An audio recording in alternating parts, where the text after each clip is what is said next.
Hello everyone, I am Dr. Kiran Peddi, Senior Consultant Gastroenterologist and IBD Specialist, Yashoda Hospitals, Somajigoda, Hyderabad.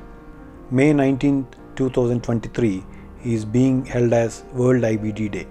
IBD stands for Inflammatory Bowel Disease, which mainly includes ulcerative colitis and Crohn's disease, which are characterized by intestinal inflammation.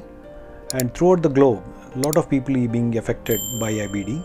Especially in India, the incidence of IBD is increasing in an alarming way.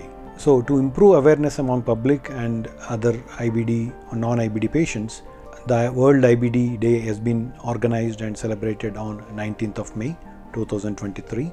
Every year, there is a particular theme for the World IBD Day, and this year the theme is going to be IBD has no age. That means IBD can affect any age group patients. So, if you are suffering from abdominal pain, loose motions, bloody diarrhea or weight loss, or if a child is suffering from inability to grow and inability to gain weight, one has to suspect inflammatory bowel disease. So please contact your local gastroenterologist for being evaluated thoroughly on the World IBD Day. Thank you.